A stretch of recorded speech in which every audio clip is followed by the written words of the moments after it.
अर्जुन और शिवदूत का वार्तालाप। किरात वेशधारी शिव जी के साथ अर्जुन का युद्ध। पहचानने पर अर्जुन द्वारा शिव स्तुति। शिव जी का अर्जुन को वरदान देकर अंत ध्यान होना। अर्जुन का आश्रम पर लौटकर भाइयों से मिलना। श्री कृष्ण का अर्जुन से मिलने के लिए वहां पधारना।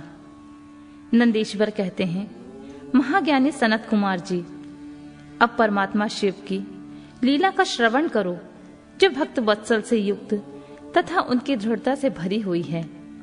तदनंतर शिव जी ने उस बाण को लाने के लिए तुरंत ही अपने अनुचर को भेजा।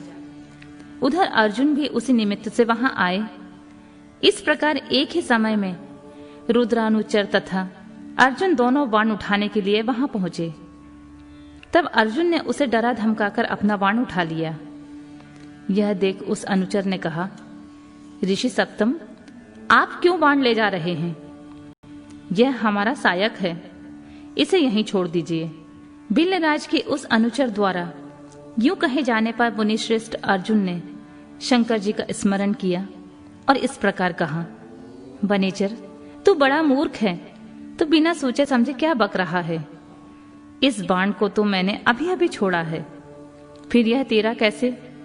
इसकी धारियां तथा पिच्छों पर भी मेरा नाम अंकित है, फिर यह तेरा कैसे हो गया? ठीक है, तेरा कुटिल स्वभाव छूटना कठिन है।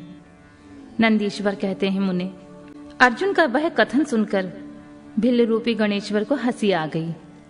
तब वह ऋषि रूप में वर्तमान अर्जुन को यूं उत्तर देते हुए बोला, रे तापस, सुन, जान पड़ता है तू तपस्या नहीं कर रहा है, केवल तेरा वेश ही तपस्वी का है, क्योंकि सच्चा तपस्वी छल कपट नहीं करता। भला जो मनुष्य तपस्या में निरत होगा वह कैसे मिथ्या भाषण करेगा एवं कैसे छल करेगा? अरे तू मुझे अकेला मत समझ, तुझे ज्ञात होना चाहिए कि मैं एक सेना का अधिपति हूं। हमारे स्वामी बहुत से बनचारी भीलों के साथ वहां बैठे हैं। वे विग्रह और अनुग्रह करने में सर्वथा समर्थ हैं।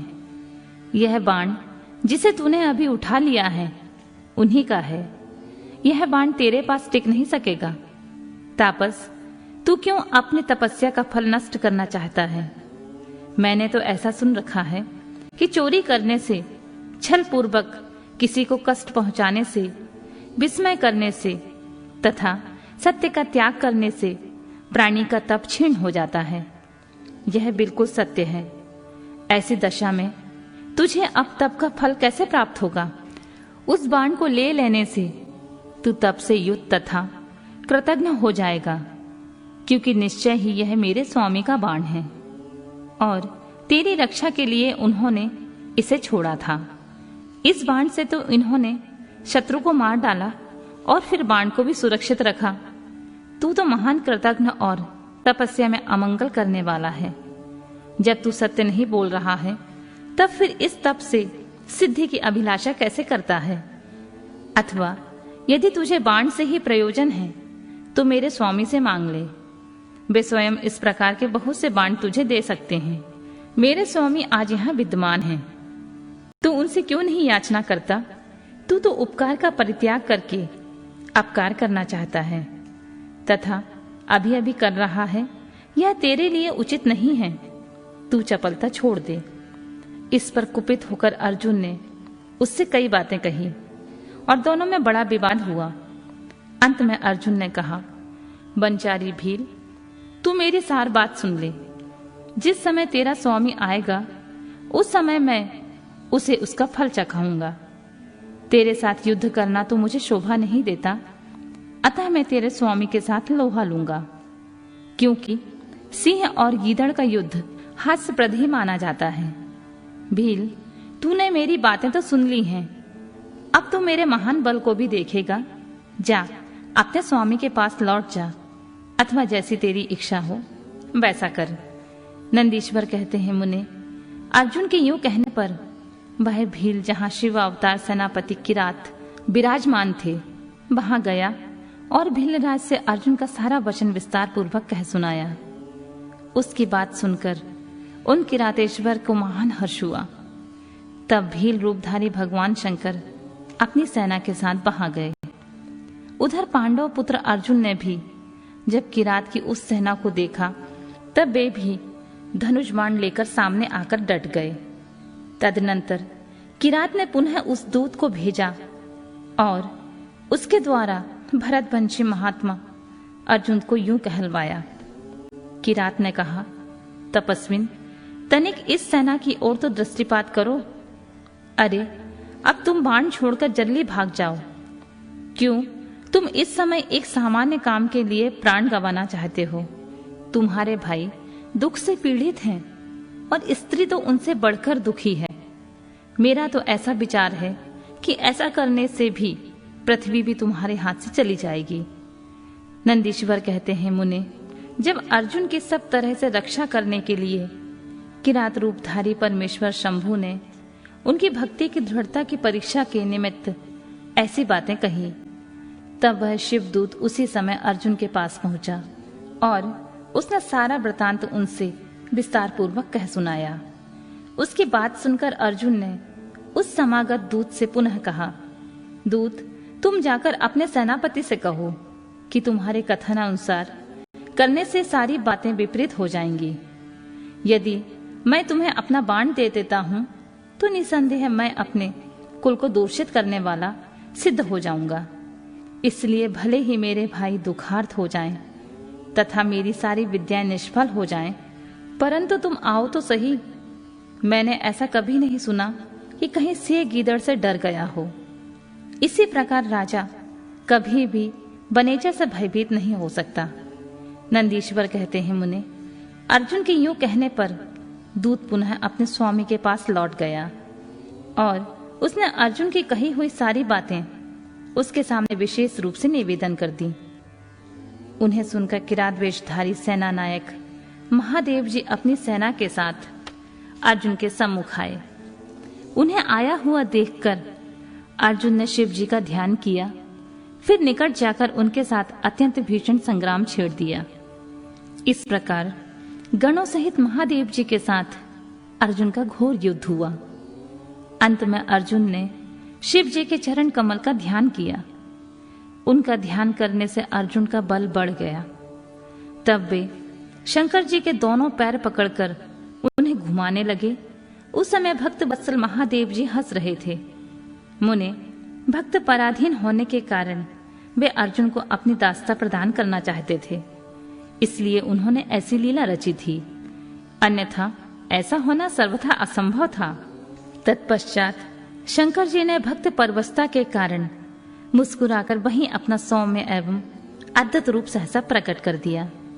पुरुषोत्तम शिव जी का जो स्वरूप वेदों, शास्त्रों और पुराणों में वर्णित है तथा व्यास जी ने अर्जुन को ध्यान करने के लिए जिस सर्व सिद्धिदाता रूप का उपदेश दिया था, शिव जी ने वही रूप दिखाया।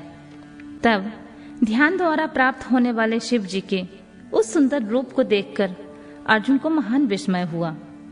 फिर वे लज्जित होकर स्वयं पश्चाताप करने लगे। अहो, जिनको मैंने प्रमुख रूप से वर्ण किया है, वे त्रिलोकी के अधीश्वर कल्याणकर्ता साक्षात स्वयं शिव तो ही हैं। हाय, इस समय मैंने यह क्या कर डाला। अहो, भगवान शिव की माया तो बड़ी बलवती है। वह बड़े बड़े मायावियों को मुंह में डाल देती है। फिर मेरी भी साथी क्या? उन्हीं प्रभु ने अपने रूप को छिपाकर यह कौन सी लीला रची है। मैं तो उनके द्वारा छला गया। इस प्रकार अपनी बुद्धि से भली भांति विचार करके अर्जुन ने प्रेम पूर्वक हाथ जोड़कर मस्तक झुकाकर भगवान शिव को प्रणाम किया। फिर खिन्न मन से यूं कहा, देवादिदेव महादेव, आप तो बड़े दयालु हैं तथा भक्तों के कल्याण करता हैं। सर्वेश, आपको मेरा अपराध क्षमा कर देना चाहिए। इस समय आपने अपने रूप को छिपाकर यह कौन सा खेल किया है? आपने तो मुझे छल लिया है प्रभु। आप स्वामी के साथ युद्ध करने वाले, मुझको धिक्कार है। नंदीश्वर कहते हैं, मुनि, इस प्रकार पांडव पुत्र अर्जुन को महान पश्चाताप हुआ। तत्पश्चात वे शीघ्र ही महाप्रभु शंकर जी के चरणों में लौट गए। यह देखकर भक्त वत्सल महेश्वर का चित्त प्रसन्न हो गया। तब वे अर्जुन को अनेक प्रकार से आश्वासन देकर यूं बोले, पार्थ, तुम तो मेरे परम भक्त हो अतः खेद न करो। यह तो मैंने आज तुम्हारी परीक्षा लेने के लिए ऐसी लीला रची थी, इसलिए तुम शोक छोड़ दो।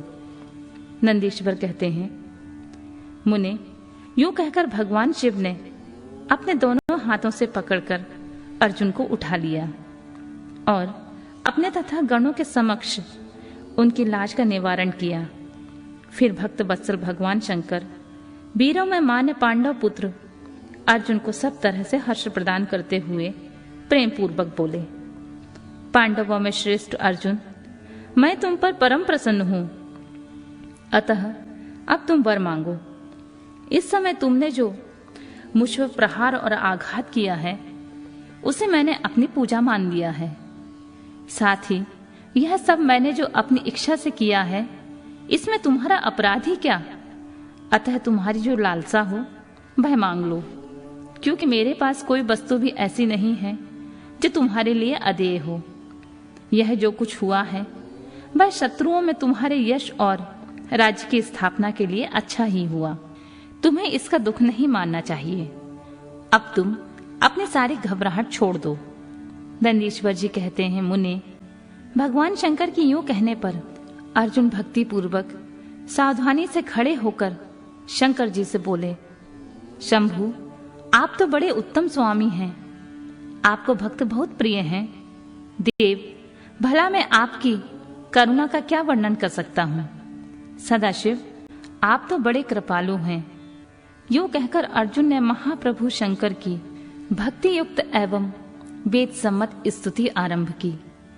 अर्जुन बोले, आप देवाधिदेव को नमस्कार है। कैलाशवासी, आपको प्रणाम है। सदाशिव, आपको अभिवादन है। पंचमुख परमेश्वर, आपको मैं सिर झुकाता हूं।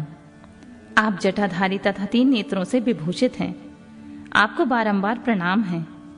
आप प्रसन्न रूप वाले तथा सहस्रों मुखों से युक्त हैं, आपको प्रणाम है। नीलकंठ, आपको मेरा नमस्कार प्राप्त हो। मैं सद्योजात का अभिवादन करता हूं। वामांग में गिरजा को धारण करने वाले वृषभध्वज, आपको प्रणाम है। 10 भुजाधारी आप परमात्मा को पुनः पुनः अभिवादन है। आपके हाथों में डमरू और कपाल शोभा पाते हैं तथा आप मुंडों की माला धारण करते हैं, आपको नमस्कार है। आपका श्री विग्रह शुद्ध स्फटिक तथा निर्मल कपूर के समान गौर वर्ण का है। हाथ में पिनाक सुशोभित है तथा आप उत्तम त्रिशूल धारण किए हुए हैं, आपको प्रणाम है। गंगाधर, आप व्याघ्र चर्म का उत्तरीय तथा गज चर्म का वस्त्र लपेटने वाले हैं, आपके अंगों में नाग लिपटे रहते हैं, आपको बारंबार अभिवादन है। सुंदर लाल लाल चरणों वाले, आपको नमस्कार है। नंदी आदि गणों द्वारा सेवित आप गणनायक को प्रणाम है। जो गणेश स्वरूप हैं, कार्तिकीय जिनके अनुगामी हैं, जो भक्तों की भक्ति तथा मुक्ति प्रदान करने वाले हैं, आपको पुनः पुनः नमस्कार है। आप निर्गुण सगुण रूप रहित, रूपवान, कलायुक्त तथा निष्कल हैं। मैं आपको बारंबार सिर झुकाता हूं। जिन्होंने मुझ पर अनुग्रह करने के लिए किरात वेश धारण किया है, जो वीरों के साथ युद्ध करने के प्रेमी तथा नाना प्रकार की लीलाएं करने वाले हैं, उन महेश्वर को प्रणाम है। जगत में जो कुछ भी रूप दृष्टिगोचर हो रहा है, वह सब आपका ही तेज कहा जाता है। आप चिद्रूप हैं, त्रिलोकी में रमण कर रहे हैं। जैसे धूल कणों की आकाश में उदय हुई तारकाओं की तथा बरसते हुए जल की बूंदों की गणना नहीं की जा सकती, उसी प्रकार आपके गुणों की संख्या नहीं है। नाथ, आपके गुणों की गणना करने में तो वेद भी समर्थ नहीं है। मैं तो एक मंद बुद्धि वाला व्यक्ति हूं, फिर मैं उनका वर्णन कैसे कर सकता हूं। महेशान, आप जो कोई भी हो, आपको मेरा नमस्कार है। महेश्वर, आप मेरे स्वामी हैं और मैं आपका दास हूं, अतः आपको मुझ पर कृपा करनी ही चाहिए। नंदीश्वर कहते हैं, मुनि, अर्जुन द्वारा किए गए इस स्तवन को सुनकर भगवान शंकर का मन परम प्रसन्न हो गया। तब वे हंसते हुए अर्जुन से बोले, वत्स, अब अधिक कहने से क्या लाभ। तुम मेरी बात सुनो और अपना अभीष्ट वर मांग लो। इस समय तुम जो कुछ भी कहोगे वह सब मैं तुम्हें प्रदान करूंगा। नंदीश्वर कहते हैं, महर्षि, शंकर जी के यूं कहने पर अर्जुन ने हाथ जोड़कर नतमस्तक हो सदाशिव को प्रणाम किया और प्रेम पूर्वक गदगद वाणी में कहना आरंभ किया। विभो, आप तो स्वयं ही अंतर्यामी रूप में सबके अंदर विराजमान हैं, अतः घट घट के जानने वाले हैं। ऐसी दशा में मैं क्या कहूं? तथापि मैं जो कुछ कहता हूं उसे आप सुनिए। भगवान, मुझ पर शत्रुओं द्वारा जो संकट प्राप्त हुआ था वह तो आपके दर्शन से विनष्ट हो गया है।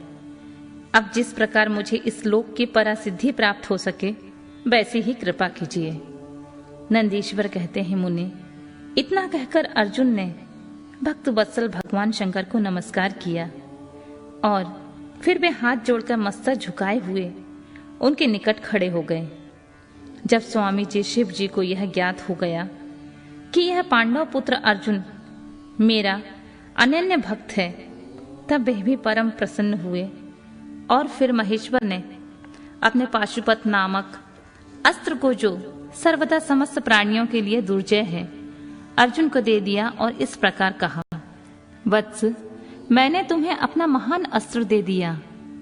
इसे धारण करने से अब तुम समस्त शत्रुओं के लिए अजेय हो जाओगे। जाओ, विजय लाभ करो। साथ ही मैं श्री कृष्ण से भी कहूंगा, वे तुम्हारी सहायता करेंगे, क्योंकि श्री कृष्ण मेरे आत्मस्वरूप भक्त और मेरा कार्य करने वाले हैं। भारत, मेरे प्रभाव से तुम निष्कंठक राज भोगो और अपने भाई युधिष्ठिर से सर्वदा नाना प्रकार के धर्म कार्य कराते रहो। नंदीश्वर कहते हैं, मुनि, यूं कहकर शंकर जी ने अर्जुन के मस्तक पर अपना कर कमल रख दिया और अर्जुन द्वारा पूजित हो वे शीघ्र ही अंत ध्यान हो गए।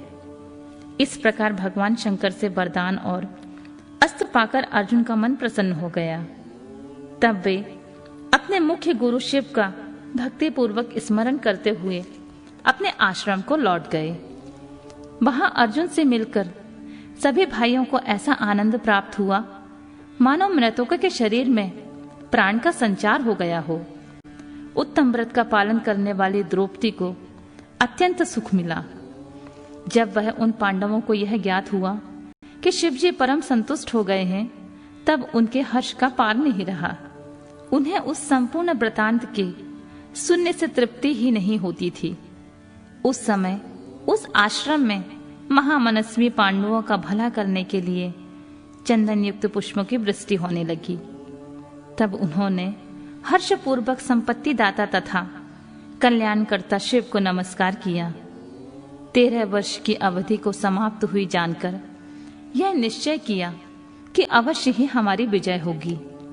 इसी अवसर पर जब श्री कृष्ण को पता चला कि अर्जुन लौटकर आ गए हैं, तब यह समाचार सुनकर उन्हें बड़ा सुख मिला और वे अर्जुन से मिलने के लिए वहां पधारे तथा कहने लगे कि इसलिए मैंने कहा था कि शंकर जी संपूर्ण कष्टों का विनाश करने वाले हैं। मैं नित्य उनकी सेवा करता हूँ, अतः आप लोग भी उनकी सेवा करें। मुनि, इस प्रकार मैंने शंकर जी के किरात नामक अवतार का वर्णन किया। जो इसे सुनता है अथवा दूसरों को सुनाता है, उसकी सारी कामनाएं पूर्ण हो जाती हैं।